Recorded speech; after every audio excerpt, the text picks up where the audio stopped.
queridas, vamos começar hoje uma série de aulas que vão tratar de casos do nosso cotidiano, que são influenciados pelas geometria das moléculas, pelas polaridades das moléculas, que deram as forças intermoleculares. E então vejamos como primeiro ponto o estado físico das substâncias. Teremos outros fenômenos a partir desse para começar. O estado físico é determinado pelas forças intermoleculares. O estado físico é sólido porque as forças intermoleculares estão intensamente atuando no material.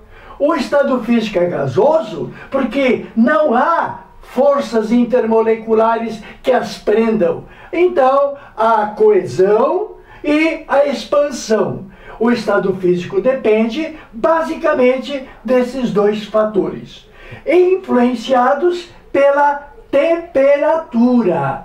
Aumentando a energia, quebram-se as forças intermoleculares. E o material, que pode ser um material puro ou uma mistura, e o material muda de estado físico. Então, o estado físico é determinado pelas forças intermoleculares.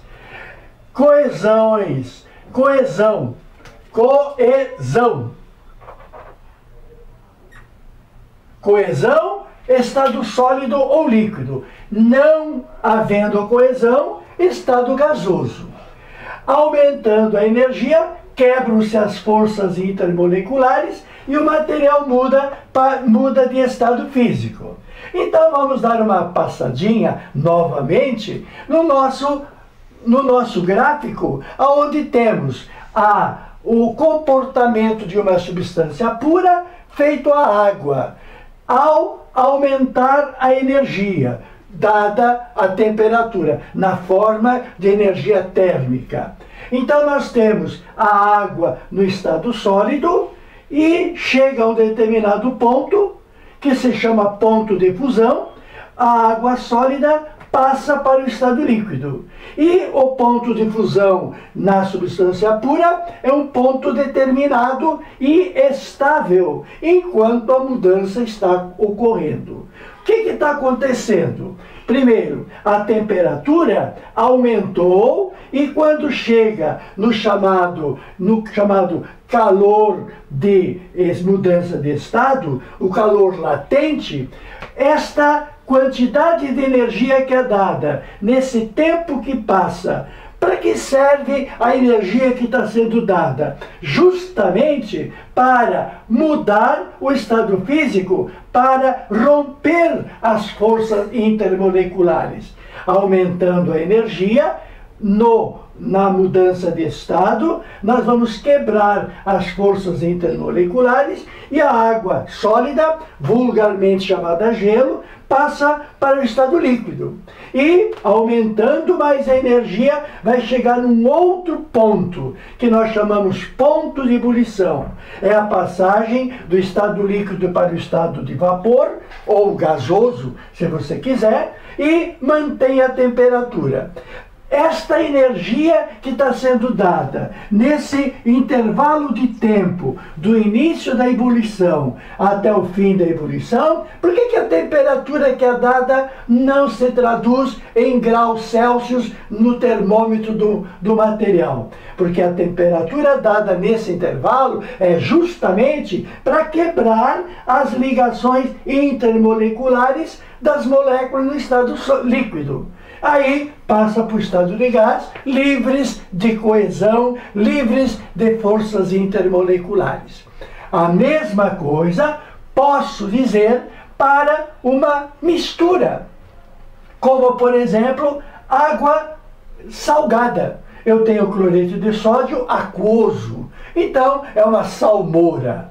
A salmoura também pode estar no estado sólido, numa temperatura baixa, e aumentando a energia, as forças intermoleculares que ligam tanto os íons do cloreto de sódio com a água, quanto a água entre si, a temperatura aumentando vai rompendo as forças intermoleculares. Isso até um determinado ponto. E o calor latente, na medida em que tu aumenta a temperatura, vai quebrando com mais intensidade as forças intermoleculares. Mas, quando se trata de uma mistura, a temperatura não fica estável. É uma característica da mistura não manter a temperatura na mudança de estado. E essa mudança chama-se fusão, porque é de sólido para líquido. Muito bem. E com um detalhe, chamamos a atenção de que o retorno do líquido para o sólido, este ponto na mistura é abaixo de 0 graus. A água funde a 0 graus, a água congela a 0 graus, a mistura funde numa temperatura abaixo de 0 graus e congela também abaixo de 0 graus. Então, é o ponto de congelamento abaixo de 0 graus. Falando novamente da salmoura, aumentando a energia, a temperatura vai se traduzir em temperatura e, principalmente, o aumento da energia vai quebrar as forças intermoleculares e o estado líquido passa para o estado de vapor ou estado gasoso. E chamamos a atenção de que aonde foi o ponto de ebulição da água pura e aonde é a temperatura de ebulição da mistura. A temperatura de ebulição da mistura é sempre acima do ponto de ebulição da substância pura. E aí passa para o estado de gás. A mistura não mantém constante a temperatura porque é um material que não é homogêneo, é um material homogêneo, mas não é de uma substância só. Bem, sempre haverá, com o aumento da temperatura, as quebras das forças intermoleculares. Então, o estado físico é totalmente dependente das forças intermoleculares. Um caso que ficou famoso nas nossas telas, tanto de televisão e principalmente na grande tela do cinema, foi o Exterminador do Futuro. O Exterminador do Futuro 2. Você assistiu? Maravilhoso! Quando o bandidão, aquele que usava moto, foi surpreendido pela queda, por aquele caminhão carregado de nitrogênio. O nitrogênio, o nosso querido azoto, que ele é muito estável, chama-se de azoto. O nitrogênio, ele está, no início da minha explicação, no estado sólido. O ponto de fusão do nitrogênio é 63,15 Kelvin. A temperatura Kelvin é a temperatura indicada por T maiúsculo. A temperatura Celsius, que nós nos acostumamos, é indicada pelo grau Celsius, porque cada grau corresponde a uma medida tanto de Celsius quanto de Kelvin. Para transformar os 63 Kelvin em Celsius, nós subtraímos a temperatura 63 de 273 que passa para lá. Então, o ponto de fusão, quer dizer, o ponto de fusão, a passagem de sólido para líquido do nitrogênio é a menos 210 graus. Veja, as moléculas de nitrogênio, elas são apolares. Claro, é uma molécula, é uma substância simples, nem apresenta ligação polar. São 3 ligações, uma sigma e 2 pi, ligações apolares, molécula apolar. Então, para essas moléculas conseguirem ter alguma coesão, tem que estar numa temperatura muito baixa. A temperatura é abaixo de menos 210 graus. Quando chega em menos, o zero está aqui em cima, quando chega em menos 210 graus, aí o sólido passa para líquido.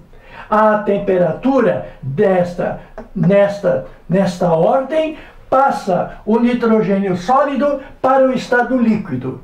E, normalmente, os caminhões que transportam nitrogênio lembra, da destilação fracionada do ar que foi liquefeito.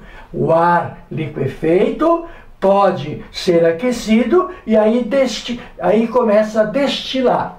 Um que destila, quando chega na temperatura de menos 180, é o nitrogênio. Então, abaixo de 210, ele é sólido. Quando chega em 210, ele passa para líquido. Fica um tempo gastando energia para romper as forças intermoleculares, e aí a temperatura sobe. Quando chega na marca do 180 negativo, quando chega na marca do 180 negativo Celsius, ou 75 Kelvin, quando chega no menos 180 graus Celsius, o nitrogênio líquido passa para o estado de gás. As últimas forças intermoleculares que ele tinha serão rompidas nesse espaço de tempo. Muito bem. E então houve a fusão a menos 210, o sólido passa para líquido. A menos 180 graus, o líquido passa para gás. Muito bem. E qual é a relação com o Exterminador do Futuro? O caminhão que estava carregando nitrogênio líquido. Quando o caminhão cai e abre-se o registro e o nitrogênio líquido esparrama pelo asfalto, o bandidão que está de moto e se vê ilhado por nitrogênio líquido, ele simplesmente petrifica. Explique. Qual é a explicação? A explicação, meu querido, que toda vez que você aumenta a energia, alguns fenômenos acontecem, como a fusão e a ebulição. Estes dois processos são processos que precisam de calor para acontecer. Então, o processo endotérmico é com o aumentar da temperatura, a substância absorve energia. Para aumentar da temperatura, tem que quebrar as forças intermoleculares. Então, a substância precisa absorver energia. Agora, quando passa do estado líquido para o estado de gás, precisa muito energia. E se precisa muito energia, não tendo uma fonte, a energia necessária para passar de líquido para gás é absorvida do meio. Aí o ambiente fica gelado. E a pessoa que está dentro daquele líquido vai ficar petrificada. Porque se o nitrogênio líquido, para passar para nitrogênio gasoso, precisa absorver energia, vai absorver energia do cidadão que está lá de moto dentro daquele nitrogênio. Este é o fato a que me refiro no filme extraordinário Exterminador do Futuro 2. E, então, para haver esta mudança de estado, é preciso absorver energia. Se não há quem lhe dê, absorve do meio. Então, a absorção de energia ao fundir e ao ebulir. Desculpe. E contrariamente, Os fenômenos que passam do estado gasoso para o estado líquido, que se chama de liquefação ou condensação, que é o caso de você jogar o teu bafo quente na superfície fria do vidro, o teu vapor, o teu gás condensou. Para que haja condensação, tem que haver liberação de energia. O processo descendente, que é a liquefação ou condensação, a solidificação ou congelamento, são processos que liberam calor. Para um gás virar líquido, ele tem que liberar a energia que ele tem. Por quê? Porque ele tem energia mais alta. Para ele ficar no estágio mais baixo, ele tem que se desfazer de energia.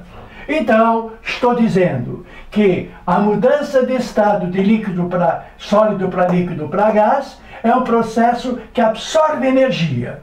E os corpos em contato podem congelar. Foi o caso daquela história daquele filme. E agora, depois do intervalo, vamos ao fato fabuloso. Todos os corpos, ao congelarem, as moléculas ficam coesas. Quando os corpos congelam, o que acontece com o volume dos corpos? Diminui. Se o volume dos corpos diminui, o que acontece com a densidade dos corpos? A densidade aumenta. Na água não é assim, não.